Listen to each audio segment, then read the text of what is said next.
Hello everyone, स्वागत है आप सभी आंगनबाड़ी बहनों का आंगनबाड़ी हेल्प डेस्क की फिर से एक नई महत्वपूर्ण वीडियो में। आज की इस वीडियो में हम बात करने वाले हैं पोषण ट्रैकर ऐप 24.2 का जो न्यू वर्जन आया है, जिसमें एफआरएस, केवाईसी और टीएचआर डिस्ट्रीब्यूशन हेतु जो महत्वपूर्ण बदलाव किया गया है।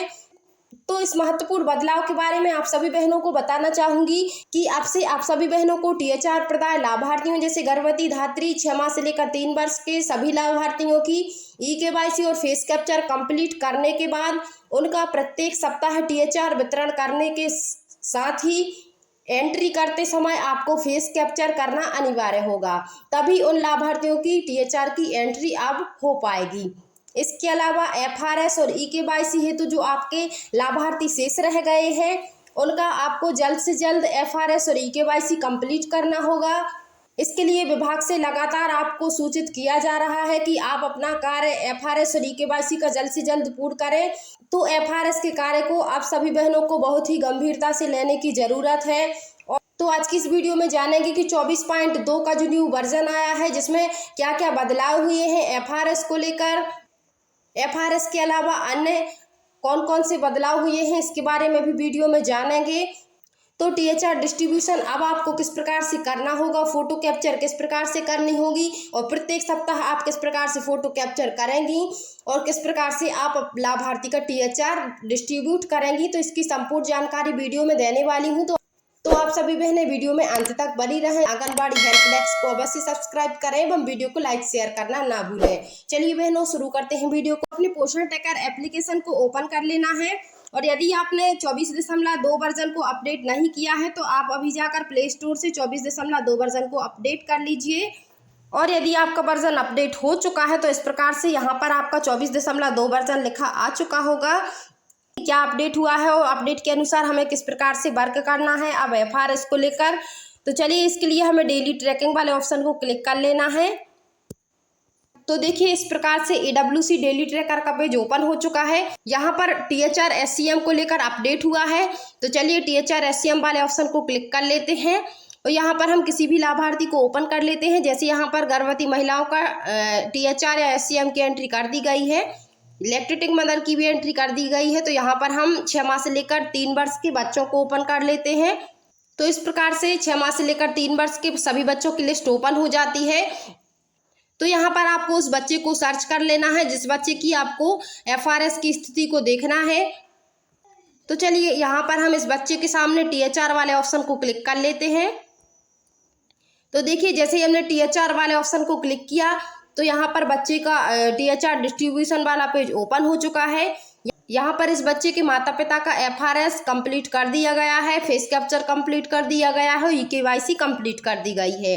तो बहनों, यहाँ पर आपको फेस वेरिफिकेशन के साथ एक ऑप्शन शो होता था विदाउट फेस वेरिफिकेशन का, तो आप वहाँ पर क्लिक करके बच्चे का टीएचआर की एंट्री कर देती थी विदाउट फेस वेरिफिकेशन के। लेकिन अब इस चीज़ को हटा दिया गया है। अब यहाँ पर आपको एक ही ऑप्शन मिलने वाला है। तो देखिए, यहाँ पर लिखा हुआ है फेस वेरिफिकेशन का सिर्फ। तो जैसे ही आप टीएचआर के लिए 7 डेज को क्लिक करती हैं और यहाँ पर आप नंबर ऑफ पैकेट को सिलेक्ट करती हैं, तो इसके बाद आपको अनिवार्य होगा कि आपको लाभार्थी का फेस कैप्चर करना ही होगा। बिना फेस कैप्चर के आप सभी बहनें आप टीएचआर की एंट्री नहीं कर पाएंगी। इस अपडेट के बाद अब आप टीएचआर का डिस्ट्रीब्यूशन स्किप करके नहीं कर सकती हैं, विदाउट फेस वेरिफिकेशन के नहीं कर सकती हैं। तो चलिए देख लेते हैं कि हमें फेस वेरिफिकेशन को किस प्रकार से करना है।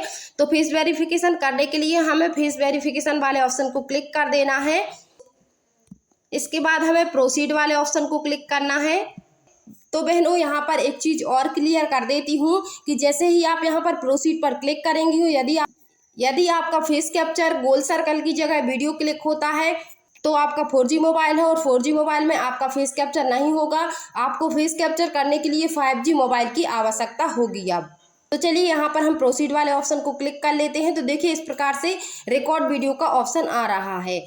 रिकॉर्ड वीडियो में आपका फेस कैप्चर नहीं होगा, तो इसके लिए आपको 4G मोबाइल में भी फेस कैप्चर करना है।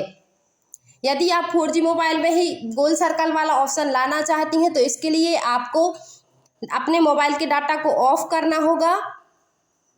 इसके बाद यहाँ पर आपको प्रोसीड वाले ऑप्शन को क्लिक करना होगा।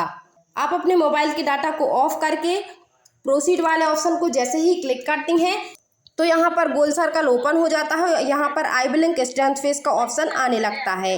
तो जैसे ही आई ब्लिंक और स्टैंड फेस का ऑप्शन आता है तो वेरीफाई फोटो इस तरह से लिखा आ जाता है और प्लीज़ वेट, थोड़ी देर के बाद यहाँ पर फोटो सक्सेसफुल हो जाती है। इस तरह से फेस ऑथेंटिकेटेड लिखा आ जाता है। बहनों यहाँ पर देखिए वेरीफाई फोटो का ऑप्शन नहीं आया है और OTP के लिए भी कोई ऑप्शन नहीं आया है। तो इस तरह से डाटा सेव्ड सक्सेसफुली लिखा आ जाता है। तो यहाँ पर आपको ओके पर क्लिक कर देना है।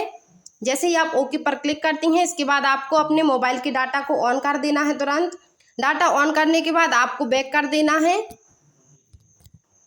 बैक करने के बाद आपको ऊपर क्लाउड आइकन का ऑप्शन दिखाई दे रहा होगा। आपको क्लाउड आइकन वाले ऑप्शन को क्लिक कर देना है।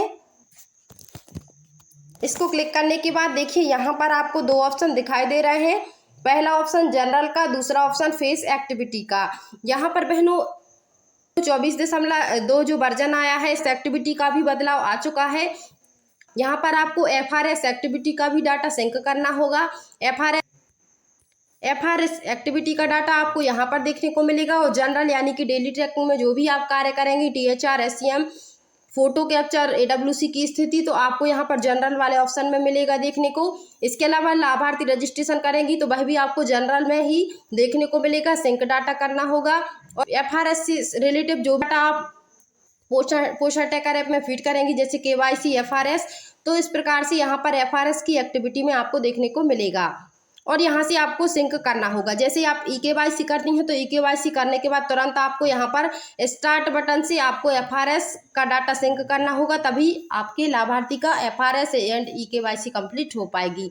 तो जैसे कि देखिए THR का डिस्ट्रीब्यूशन किया FRS के माध्यम से, तो यहाँ पर THR SCM चिल्ड्रन 6 मंथ से 3 ईयर्स लिखा आ चुका है। यहाँ पर हमें इस डाटा को सिंक करना होगा। सिंक डाटा करने के लिए आपको यहाँ पर स्टार्ट बटन को क्लिक करना है। तो देखिए इस प्रकार से डाटा सिंक हो जाता है। नो पेंडिंग रिकॉर्ड फाउंड इस तरह से लिखा आ जाता है। तो यह प्रमुख दो बदलाव जो पोषण ट्रैकर ऐप में हुए हैं, जिसमें THR डिस्ट्रीब्यूशन का महत्वपूर्ण बदलाव है और इस पर आप सभी बहनों के लिए बहुत ही ज़्यादा आप फोकस करने की ज़रूरत है, क्योंकि THR का जो डिस्ट्रीब्यूशन है वह आप फेस कैप्चर के माध्यम से ही होने वाला है। तो और यह महत्वपूर्ण कार्य है पोषण ट्रैकर ऐप का। तो आपको फेस कैप्चर जो शेष रह गए हैं, eKYC जो शेष रह उनको आप जल्द से जल्द पूर्ण कर लीजिए। इसके अलावा सभी बहनों के यह कमेंट थे कि FRS प्रत्येक सप्ताह करना होगा, प्रत्येक माह करना होगा या एक ही बार करना होगा। तो वह डाउट अब क्लियर हो चुका है। अब सभी बहनों को प्रत्येक सप्ताह FRS सभी लाभार्थियों को करना होगा। तो बहनों आज की वीडियो में बस इतना ही। मिलती हूँ अगली वीडियो में। जानकारी पसंद आई हो तो वीडियो को अपनी अन्य बहनों में शेयर अवश्य कीजिए एवं वीडियो को लाइक एवं चैनल को सब्सक्राइब करना ना